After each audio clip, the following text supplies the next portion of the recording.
اعوذ باللہ من الشیطان الرجیم بسم اللہ الرحمن الرحیم الحمد للہ رب العالمین وصلی اللہ علی محمد وآلہ الطاہرین اللہم صل علی محمد وآل محمد وعجل فرجہم. السلام علیکم ورحمۃ اللہ وبرکاتہ. وعلیکم خیریت سے آپ سب لوگ ٹھیک ہیں؟ الحمدللہ. جی جوہر، ساحل، وسیم، علی عباس، افنان لوگ ٹھیک ہیں؟ آپ بتائیں. الحمدللہ. آپ ٹھیک ہیں؟ ظرفشہ میم، گلشن زہرا، ہنا میم، زہرا آپی کے نام سے کون ہے؟ انما فاطمہ، فاطمہ زہرا، نہال، نکھت آپ ٹھیک ہیں؟ روحی میم، رخسانہ رضوی، ثانیہ زہرا، شمشاد میم آپ ٹھیک ہیں؟ ششمہ میم جی الحمدللہ. ٹھیک ہیں آپ لوگ؟ رئیسہ جی کہاں آقا. غائب ہو گئی؟ ٹھیک. ہماری گفتگو کتاب آداب اسلامی 2 میں چل رہی تھی. علم اور تعلیم اور تعلم کے سلسلے میں. اسی میں بات پھر آئی تھی استاد اور شاگردوں کی ذمہ داریوں کے بارے میں. علم سیکھتے وقت تعلیم کے دوران کچھ ذمہ داریاں ہیں جو استاد اور شاگرد پر فرض ہیں، جن کی رعایت کرنا ان کے لیے بہت واجب اور ضروری ہے. وہ ذمہ داریاں، وہ فرائض کچھ ایسے ہیں جو دونوں کے اوپر رعایت کرنی ہے، دونوں کو. کچھ ذمہ داریاں اور فرائض ایسے ہیں جو استاد کو رعایت کرنی ہے، فرض ہیں. کچھ ذمہ داریاں اور فرائض ایسے ہیں جو شاگرد کو خیال رکھنا ہے. وہ ذمہ داریاں جو دونوں کے اوپر فرض ہیں وہ ہم پڑھ چکے. پھر اس کے بعد ہم نے پڑھا وہ ذمہ داریاں جو استاد کے اوپر فرض ہیں وہ 3 طرح کی ہیں. کچھ ذمہ داریاں وہ ہیں جو استاد کو اپنے بارے میں خیال رکھنا ہے، کچھ باتیں وہ ہیں جو اس کو شاگرد کے سامنے خیال رکھنا ہے، کچھ باتیں وہ جو کلاس میں ہیں، وہ سب ہم نے پڑھی. پھر اس کے بعد طلاب کی فرائض، شاگردوں کے فرائض، ذمہ داریاں کے اوپر بات چل رہی تھی. وہ بھی 3 طرح کی ہیں. کچھ خود اس کے بارے میں اس کی ذمہ داریاں جی، اور استاد کے بارے میں ذمہ داریاں. یہ 2 ہم پڑھ چکے تھے. آج تیسری والی اس کی ذمہ داریاں ہوں گی، شاگرد کی ذمہ داریاں، استاد کے جی فرنے کلاس کے فرائض، کلاس میں اس کے اوپر کیا فرائض اور ذمہ داریاں ہیں اس کے بارے میں کیا اس کے اوپر فرائض ذمہ داریاں ہیں کلاس کے بارے میں. ٹھیک ہے.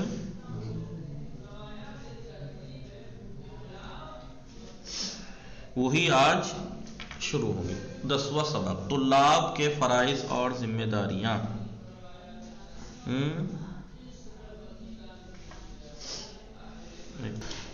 طلاب کے فرائض اور ذمہ داریاں، یہ اس کے بارے میں ذمہ دار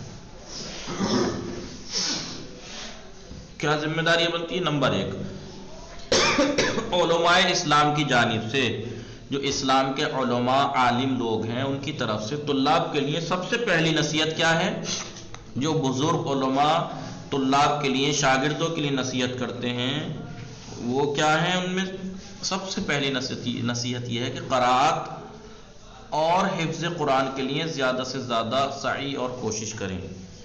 زیادہ سے زیادہ جی قرآن کی زیادہ سے زیادہ سعی کریں، قرأت کی سیکھنے میں، حفظ کے میں. کیونکہ قرآن مجید تمام اسلامی علوم اور معارف کا سرچشمہ ہے، تمام علم کا سرچشمہ ہے. سرچشمہ یعنی منبع یعنی سرچشمہ یعنی یہیں سے تمام معارف اور علم نکلتے ہیں، قرآن ہی سے، یہیں سے تو آتے ہیں. یہ قرآن ہی سے سب علم نکلتے ہیں. ٹھیک ہے.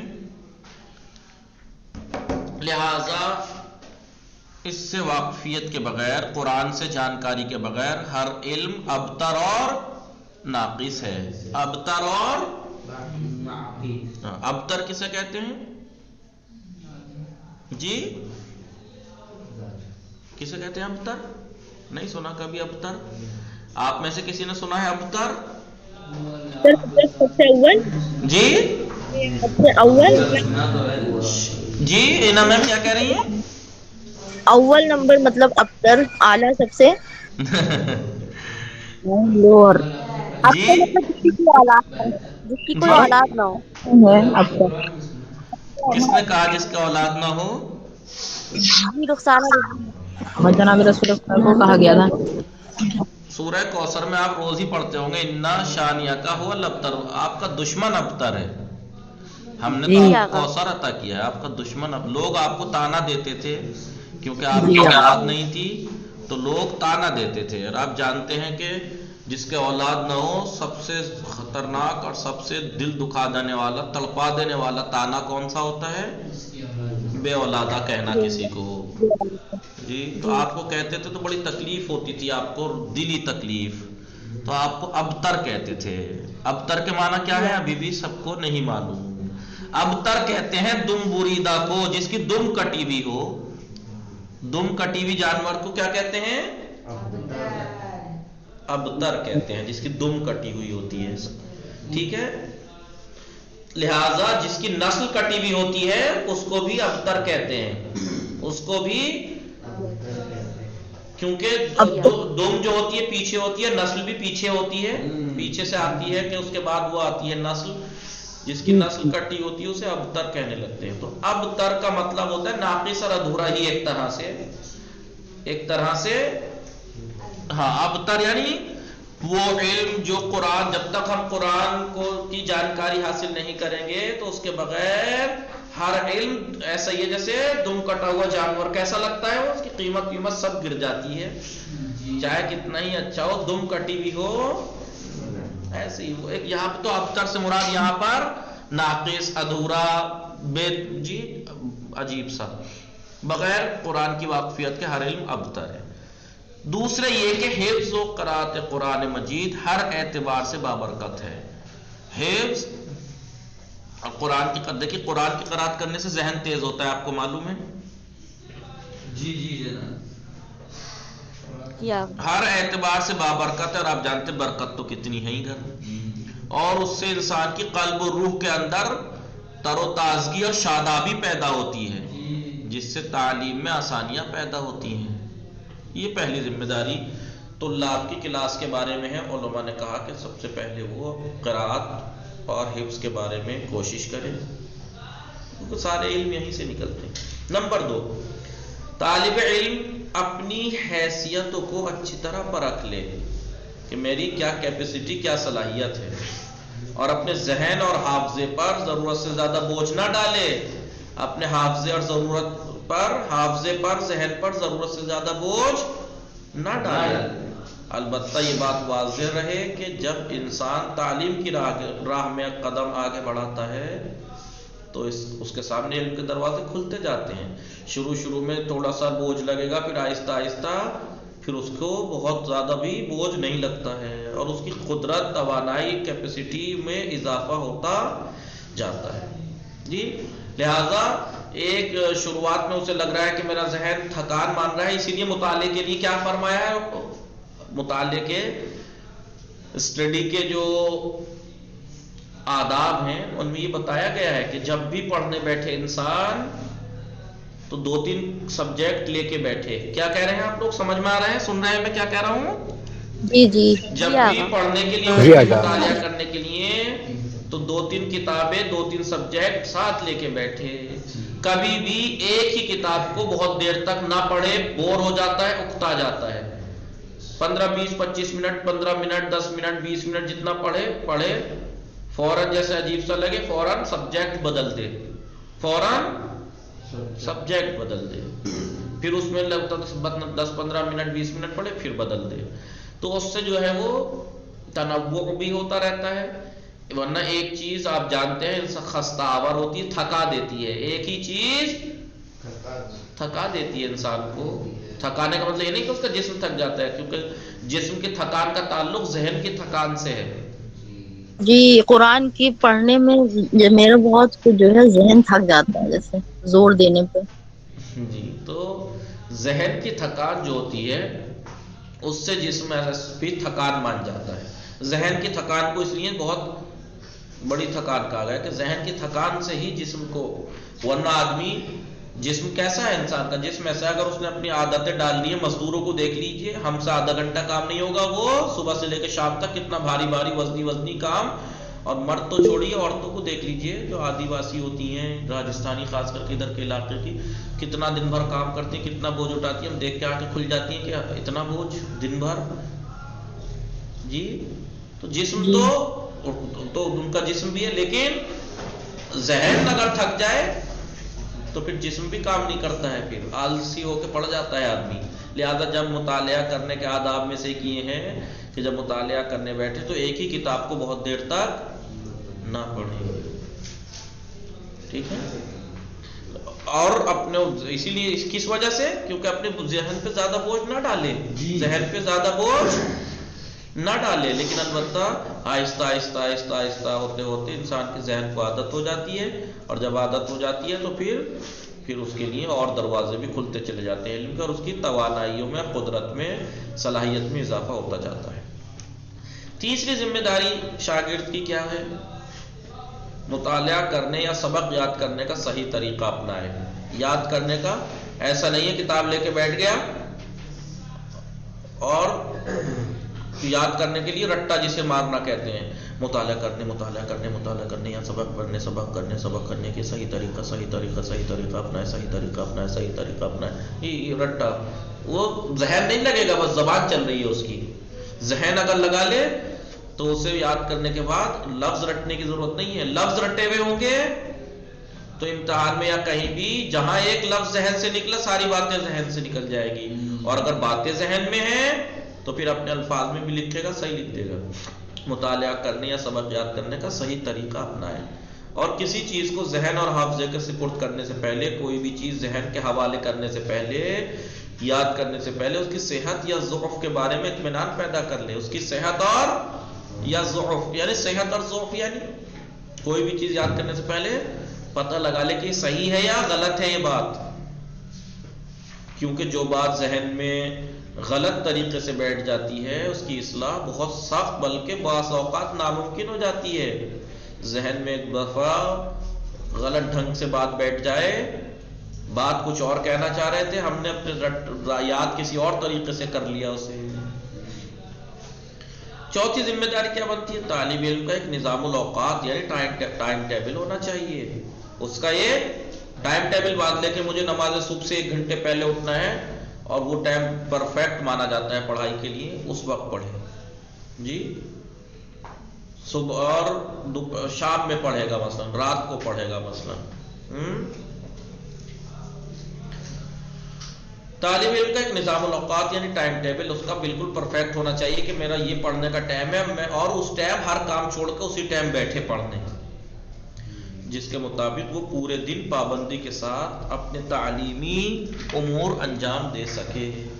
اور وقت کو اس طرح تقسیم کرے کہ اس میں کسی قسم کی افراط یا تفریط نہ ہو، نہ حد سے زیادہ بڑھانا ہو، نہ حد سے زیادہ گھٹانا. پتہ لگا پڑھائی کا ہی کام ٹائم ٹیبل سیٹ کر لیا اور چیزوں کا سیٹ نہیں کیا، یا بالکل اور چیزوں کا ہی سیٹ کر لیا، پڑھائی کا ہی ٹائم صحیح نہیں سیٹ کیا.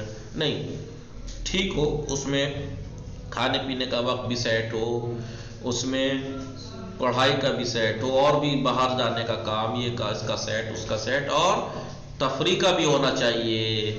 جی انسان کی تفریح چاہے وہ کچھ بھی ہو سکتی ہے، ضروری نہیں کہ تفریح کا مطلب کرکٹ ہی ہو، کرکٹ ہو، فٹ بال ہو، یا کچھ نہیں، بس ٹہلنا ہے، باہر جانا ہے گھومنے، مطلب 10 منٹ 20 منٹ 30 منٹ جتنا بھی. تو یہ بہت ضروری ہے. امام خمینی نے یہ کہا کہ میں اسٹوڈنٹ طالب علم کے لیے ورزش واجب کی حد تک مانتا ہوں. ایک طالب علم کے لیے ورزش واجب ہے، ایک واجب کی حد تک مانتے ہیں. سمجھ رہے ہیں میں کیا کہنا چاہ رہا ہوں؟ اور ہم لوگ کیا کرتے ہیں؟ ہم لوگ جو ہے وہ یا تو کھیلنے پہ اتریں گے تو ہمیشہ کھیلتے ہوئے ملیں گے، نہیں تو پھر کبھی نہیں کھیلیں گے.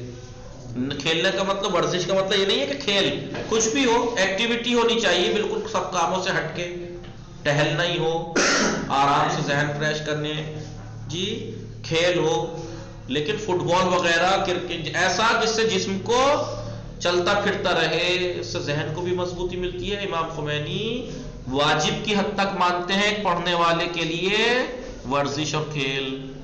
آپ سوچئے واجب کی حد تک،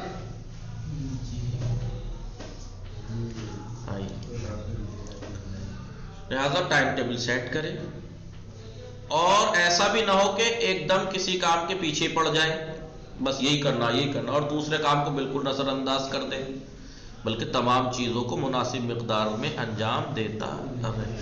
نمبر 5، تعلیم کے لیے صبح سویرے کا وقت منتخب کرے۔ صبح سویرے، کیونکہ یہی وقت تعلیم کے لیے سب سے بہتر ہوتا ہے، جس میں انسان جسمانی اور ذہنی اعتبار سے تر و تازہ اور شاداب رہتا ہے، کیونکہ رات دن بھر کی جو تھکان ہوتی ہے وہ رات کو سو کے اتر جاتی ہے، تو ذہنی تھکان بھی اتری ہوئی ہوتی ہے، جسم کی بھی تھکان اتری ہوئی ہوتی ہے، تو اس وقت انسان تر و تازہ رہتا ہے، اس کا ذہن بھی اس کا جسم بھی اور شاداب رہتا ہے، اور اس وقت کی ٹھنڈی اور تازہ ہوا بھی دل نشین ہوتی ہے۔ صبح کیا کرتے تھے، تو ابھی آ کے حالات لوگوں نے ایسے خراب بنا دیے، ہمیں خود یاد ہے اپنے جب ہم پڑھتے تھے مدرسے میں، تو مدرسہ اتنا بڑا تھا، بہت بڑا، آپ دیکھیں گے تو وہاں، لیکن یہیں جہاں ہم پڑھتے تھے، لیکن ہم کیا کرتے تھے، کتابیں اٹھائیں ایک دو جو پڑھنی ہوتی تھی، پیچھے جنگل میں نکل جاتے تھے، چپل اتاری، ننگے پیر گھاس پہ ٹہل رہے گھنٹوں صبح نماز کے بعد،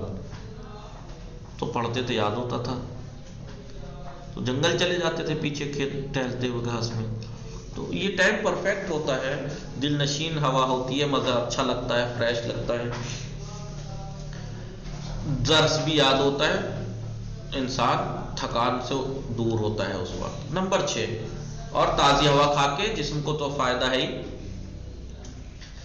درس کی مکمل تیاری کے ساتھ کلاس میں جائے، مکمل تیاری کے ساتھ درس میں آنا چاہیے، کلاس میں آنا چاہیے۔ دیکھیے لوگ شرما رہے ہیں، ہنس رہے ہیں، جی آپ سمجھ ہی گئے ہوں گے کیوں ہنس رہے ہیں، وہ ہو سکتا ہے بہت سے لوگ آپ بھی ہنس رہے ہوں، بس دکھ نہیں رہا ہے یہاں پر، جی ہم تیاری سے آتے اسی لیے، ہاں میں آپ کی تیاری جانتا ہوں، ٹھیک، مکمل تیاری کے ساتھ کلاس میں جائے، جسمانی اور ذہنی مختصر ورزش، جسمانی اور ذہنی مختصر یعنی تھوڑی سی ورزش، جسم اور لباس کی صفائی، پہلے جسمانی تھوڑی سی ورزش بھی کرے، صبح خود رننگ کرے، دوڑے یا واکنگ، جسمانی اور ذہنی ورزش، جسم اور لباس کی صفائی، اور وضو کرنے سے انسان کے اندر تازگی پیدا ہوتی ہے۔ صبح جو بہت سے لوگ ہوتے ہیں سوتے ہیں، تو لیکن وہی سوچتے ہیں کہ بھائی یار ہم سے نہیں ہو پائے گا صبح واکنگ یا لیکن ایک دو دفعہ کرنا، ہمت باندھ کے کرے، جب 2-3 دن تک کرنے لگے گا اسے خود تر و تازگی کا احساس ہونے لگا، کلاس میں بھی شاداب بیٹھا ہوا ملے گا، وہ تر و تازہ، الگ ہی فریشنس، ورنہ تو ایسے ہی آ جاتا ہے انسان، تو پھر جی آکڑے کے کبوتر کی طرح کلاس میں اونگتا رہتا ہے، کبھی گردن گرائے گا، کبھی ادھر کو کبھی ادھر کو، تو نہ تو درس سمجھ میں آئے گا۔ آکڑے کا کبوتر جانتے ہیں آپ لوگ؟ نہیں پتا آکڑے کا کبوتر کسے کہتے ہیں؟ اس کی گردن اکڑ جاتی ہے، منہ پھیرنے گردن گھمانے لگتا ہے، تو بیچارہ وہی بیٹھا رہے گا سست سا بالکل۔ تو جسمان ورزش کر کے آئے، جسم کی صاف صفائی رکھے، وضو کرے، تو اس سے کیا ہوتا ہے انسان کے اندر تر و تازگی پیدا ہوتی ہے۔ اسی طرح درسی ضروریات کی چیزیں ہیں، جیسے کتاب ہے، قلم ہے، کاپی وغیرہ بھی ساتھ رکھے، اور نیز درس سے پہلے اس درس کا مطالعہ بھی کرنا۔ دیکھیے یہ کتنا ستم ہے، مطالعے کے طریقوں میں درس پڑھنے کے آداب میں یہ ہے کہ آئندہ درس کو بھی مطالعہ کر کے آئے، جتنا سمجھ میں آئے ٹھیک ہے، تو اس سے کیا ہوگا، اب جو درس ابھی شروع بھی نہیں ہوا اس کا مطالعہ کر کے آنے سے آپ اپنا ذہن لگائیں گے کہ کیا کہنا چاہ رہے ہیں، کیا بات ہے اس میں، یہ ہے، تو ایک بار کریں گے مطالعہ، 2 بار کریں گے، پہلے بالکل ہلکا سا سمجھ میں آئے گا، پھر تھوڑا زیادہ آئے گا، پھر جب کلاس میں آئیں گے استاد پڑھائے گا تو بالکل آ جائے گا، جو ڈاؤٹس بھی رہ جائیں گے وہ کلیئر ہو جائیں گے۔ ستم یہ ہے کہ مطالعے کے آداب میں سے، پڑھائی کے آداب میں یہ ہے کہ جو درس ابھی شروع بھی نہیں ہوا اس کا مطالعہ کر کے آئے، اور یہاں حالات یہ ہے کہ جو درس ہو چکا ہے اس کا بھی مطالعہ کرنا بھاری ہوتا ہے لوگوں کے لیے، ہر جگہ میں یہاں کی نہیں کہنا۔ نمبر 7، لیکن یہ غلط بات ہے، یہ نہایت غلط بات ہے۔ اگر بہت سے، اور سب سے اہم بات شاید اس میں نہ بھی دی ہو، جو تجربہ ہے میرا مطلب جو بزرگوں کا تجربے سے میں نے بھی تجربہ لیا لوگوں کو دیکھ دیکھ کے، وہ یہ لیا، ہم خود اس زندگی سے گزرے ہیں اور گزر رہے ہیں پڑھائی کے۔ ہم کبھی کبھی پتہ ہے کیا کرتے ہیں، کیونکہ جوان جو ہوتا ہے اس کے اندر سرکشی کا مادہ زیادہ ہوتا ہے، گائے کا سرکشی کا مطلب سمجھ رہے ہیں جی، ضد پہ اڑ جانے کا۔ تو ہم ضد پہ اڑنے کی عادت کی وجہ سے کتنی دفعہ کتنا نقصان کرتے ہیں ہم اپنا۔ اسکول میں، کالج میں کوئی پڑھائی کا پروگرام سیٹ کیا گیا کہ بھئی یہ پڑھنا ہے، یہ کرنا ہے، تو ہمیں نہیں کرنا، کیوں رکھا ہے انہوں نے؟ یہ نہیں سوچ رہے کہ ہم نقصان کس کا کر رہے ہیں اس ضد پہ اڑ کے جی۔ اس ضد پہ اڑ کے تعلیم تو ہم ہی حاصل کرنی ہے نا۔ فلاں استاد نے ڈانٹ دیا، لو جی میں اب اس کی کلاس میں دل لگا کے پڑھوں گا ہی نہیں، لو کیا کر رہے ہیں ہم، اس کا نتیجہ کیا نکلے گا؟ کبھی اس کے بارے میں سوچا کہ اس استاد کی سبجیکٹ میں اب ہم ایسے جا کے بیٹھیں گے، نہ پڑھ کے آئیں گے، نہ ہوم ورک لکھ کے لائیں گے؟ لیجیے، کس کا نقصان ہوا جی؟ نہیں ہوا نقصان آگا جی، لہذا یہی کرنا چاہیے کہ جب ہمیں پڑھنا ہی ہے، سیکھنا ہی ہے، تو درس کا مطالعہ کر کے آئیں اور آئندہ درس کو بھی پڑھیں، کیونکہ ایسا کرنے سے ہو سکتا ہے شروع میں تھوڑا سا سخت لگا، آہستہ آہستہ عادت ہو جائے گی، پھر آپ دیکھیے کتنا ذہن کھلنے لگے گا، کتنا ذہن۔ چلیے ٹائم کافی ہو گیا، وصلی اللہ علی محمد وآلہ الطاہرین، اللہم صلی علی محمد